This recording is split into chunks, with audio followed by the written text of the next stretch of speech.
I come to you this morning to speak of our shared history. It is the history of 5 million people taken from Africa to the Caribbean in chains, but you see, you can bind the hands and feet of men and women, but you cannot bind their hearts. You cannot bind the memories of a people, their memories of those African songs their mothers once comforted them with. The memories of those foods of yam, of okra, that once nourished their bodies. Memories of words, of those native African words by which they once mobilized themselves, like Kaiso, that rallying cry to follow, to come along, to stay together. Kaiso, thrown overboard into the black Atlantic, it refused to perish. Kaiso, choosing instead to reincarnate here in the Caribbean.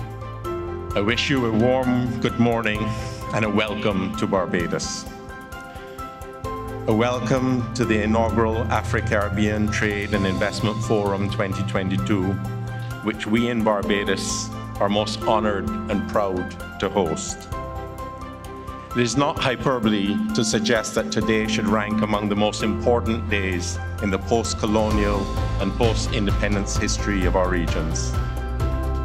The significance of this ACTIF 2022 forum and the three days of planned events and engagements under the theme, One People, One Destiny, uniting and reimagining our future, is not lost on us.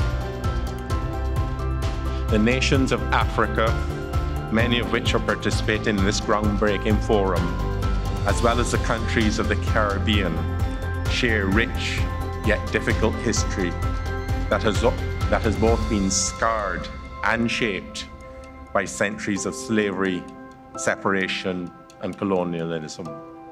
One of the indelible lessons I learned early in my career as an export-import banker was that trade could be a source for good and evil. Your Excellencies, we have come here as a family to assess what we can do together with one another to restore dignity to our people and our regions. We hope that when we leave here, our two regions will have forged an unbreakable bond that opens direct links, enabling the Caribbean to receive a fair share of tourism receipts from African tourists, for example. We will want to live here with actionable proposals on how to open air and sea links between the Caribbean and Africa. We would like to live here with concrete plans to open banking and payment trails, to see joint ventures for industrial projects, to deepen our commercial collaboration in the creative and cultural space, including how to collectively protect our intellectual properties, to share knowledge and jointly invest in climate adaptation projects, and to create institutional arrangements that will enable capacity building and greater daily engagements amongst ourselves, including more Africa-Caribbean marriages, so that the links we are rebuilding will be unbreakable.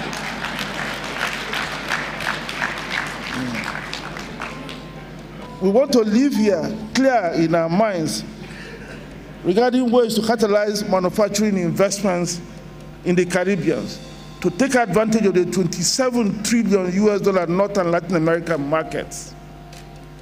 We must collaborate in the healthcare space so that shortages of qualified healthcare professionals can be overcome.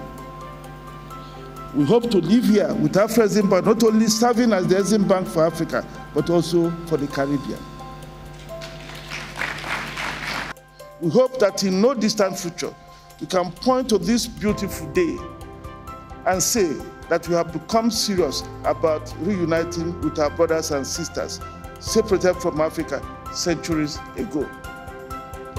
We hope that we can point to this day and say, this is the day of the Afro-Caribbean Free Trade Agreement. But today is about the future. And we have come here cognizant that even though our peoples have worked together for more than a century, in the various Pan-African Congresses, that, as you heard earlier, the political union, though essential, the political cooperation, though essential, is not sufficient for the journey that must be made to reverse the underdevelopment of Africa and the underdevelopment of the Caribbean. Even in the midst of an IMF program, that if we do not seize our destiny now, we shall never seize it. We have within our capacity to remove, as I reflected last year on the 7th of September as I closed my statement at the African Union, to remove the middleman, to remove the middle leg, and forever to remove the scars of the Middle Passage.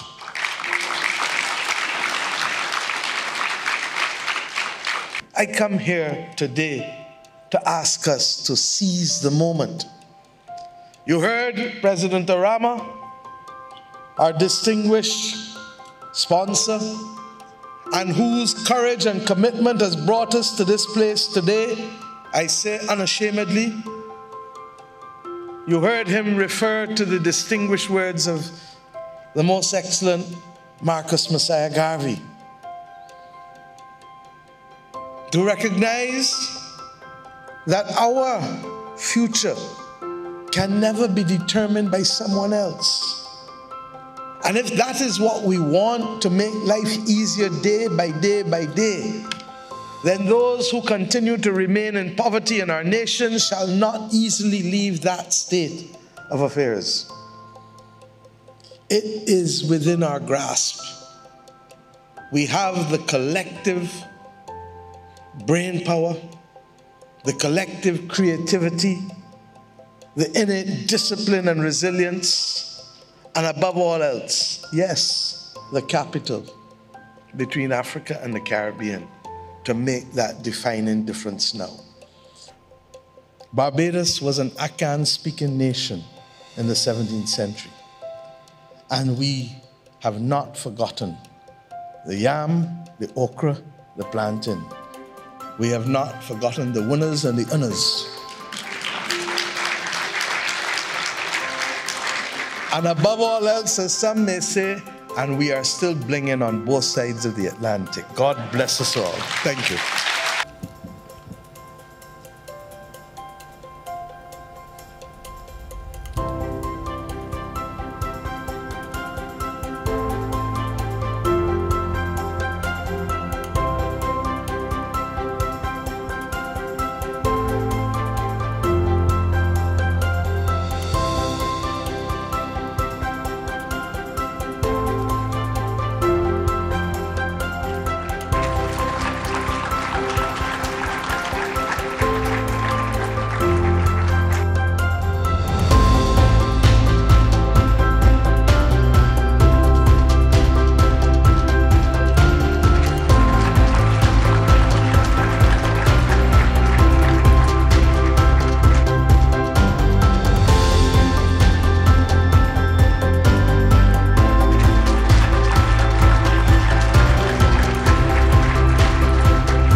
In going back to reclaim the things that we have forgotten, things stolen from us and things that have gotten lost in time and tumult. This is a difficult task. If our unity is submarine, then the ask is that we wade through the waters and deep dive into our pasts, go back and unmask our history. If we hope to advance healthily, in hindsight, we find that our paths have always been intertwined. We find our destinies have always been aligned, but sometimes there are blind spots. We are adjacent branches on the same family tree. And though the seasons have changed, we remain evergreen. And though we maintain the roots that ground and sustain us, we nourish the need to sprout new leaves so that we can all reach beyond the cumulus cloud with our collective contribution. Because if we hope to water a good tree enough that it will reach the heavens, the only limit is our imagination. So what will our vision of the future look like? When we actively strive to unify and uplift, shift focus from our differences and towards our sameness, reclaim that community-oriented spirit. Because we share both trial and triumph, and we know that we can overcome, and we know that Africa and the Caribbean region have suckled at the same bosom. We are a people of many nations, and a nationhood made up of many factions, not fractured apart by geographical restrictions or bound by boundaries, but a single heart, beating towards a common destiny. We are staring and steering into the unknown. But on this road that we travel, we don't go alone, because love does not lose its way back home. And hope is enough to keep us afloat, to keep our eyes fixed on the horizon, and there is pride in returning for what was forgotten. There is honor in reclamation, as one people moving towards a single destiny of self-actualization. Thank you.